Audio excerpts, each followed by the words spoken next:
حضرت عبداللہ بن عمر رضی اللہ تعالی عنہ نے کہا کہ رسول کریم علیہ الصلوۃ والسلام نے فرمایا کہ خبردار ہو کر سن لو کہ آنکھ کے آنسو اور دل کے غم کے سبب خدا تعالی عذاب نہیں فرماتا، اور زبان کی طرف اشارہ کر کے فرمایا لیکن اس کے سبب عذاب یا رحم فرماتا ہے، اور گھر والوں کے رونے کی وجہ سے میت پر عذاب ہوتا ہے۔ بسم اللہ الرحمن الرحیم۔ حضرت ابن عباس رضی اللہ تعالی عنہما نے کہا کہ حضور علیہ الصلوۃ والسلام نے فرمایا کہ جو آنسو آنکھ سے ہوں اور جو غم سے ہوں تو وہ اللہ تعالیٰ کی جانب سے ہیں اور اس کی رحمت کا حصہ ہیں، اور غم کا جو اظہار ہاتھ اور زبان سے ہو وہ شیطان کی طرف سے ہے۔ حضرت ابو موسیٰ اشعری رضی اللہ تعالی عنہ نے کہا کہ رسول کریم علیہ الصلوۃ والسلام نے فرمایا کہ جب کسی مومن بندے کا بیٹا مر جاتا ہے تو وہ خدا تعالیٰ ملائکہ سے فرماتا ہے کہ تم نے میرے بندے کے بیٹے کی روح قبض کر لی، تو وہ عرض کرتے ہیں ہاں، پھر خدا تعالیٰ فرماتا ہے تم نے اس کے دل کے میوے کو توڑ لیا، تو وہ عرض کرتے ہیں ہاں، پھر خدا تعالیٰ فرماتا ہے اس مصیبت میں میرے بندے نے کیا کہا، تو فرشتے عرض کرتی ہیں کہ تیری تعریف کی اور پڑھا، تو خدا تعالیٰ فرماتا ہے کہ میرے اس بندے کے لیے جنت میں ایک گھر بنا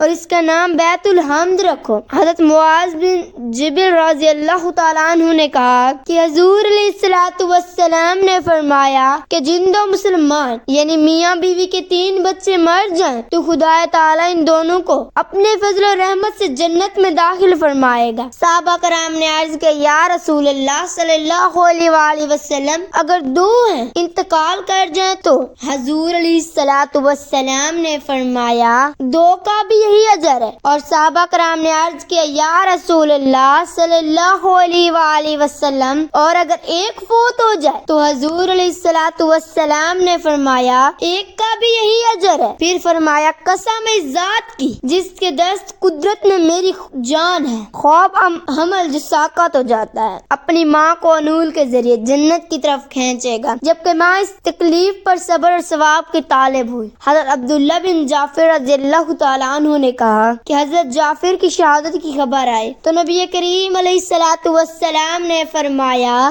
جعفر کے گھر والوں کے لیے کھانا تیار کرو، اس لیے کہ ان کو مصیبت پہنچی ہے جو انہیں کھانا پکانے سے باز رکھے گی۔ اس حدیث پاک کے تحت حضرت شیخ عبدالحق محدث دہلوی رحمۃ اللہ علیہ فرماتے ہیں کہ اس حدیث شریف سے ثابت ہوا کہ رشتہ داروں، پڑوسیوں اور دوستوں کو میت کے گھر پکا ہوا کھانا لانا مستجب ہے۔ نوحہ یعنی میت کے اوصاف مبالغہ کے ساتھ بیان کر کے آواز سے رونا جس کو جین کہتے ہیں حرام ہے، گریبیاں پھاڑنا، سر پر مٹی ڈالنا، رات بھر ہاتھ مارنا اور سینہ کونا جیلس کے کام ہے، ناجائز اور گناہ ہے۔ آواز سے رونا منع ہے اور آواز بلند نہ ہو تو اس کی کوئی ممانعت نہیں، تعزیت مسنون ہے اور اس وقت موت سے 3 دن تک ہے، اس کے بعد مکروہ ہے، اور اگر کوئی موجود نہ تھا یا علم نہ تھا تو بعد میں حرج تھی، تعزیت میں ہے کہ خدا تعالی میت کی مغفرت فرمائے اور میت کو قبر میں آسانی دے اور اسے قبر میں صبر کرنے کی توفیق عطا فرمائے اور اس کو اپنی رحمت میں ڈھانکے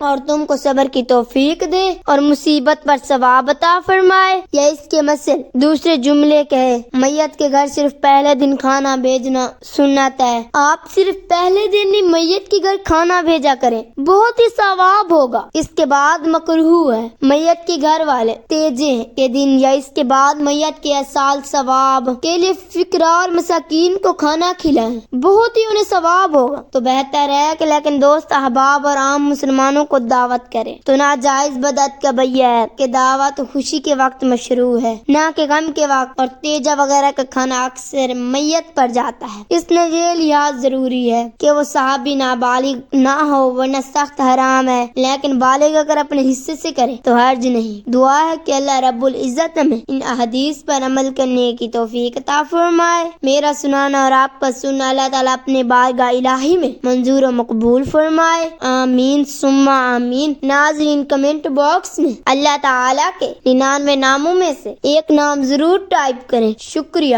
اپنا خیال رکھیے گا، دعاؤں میں یاد رکھیے گا، آمین یا رب العالمین۔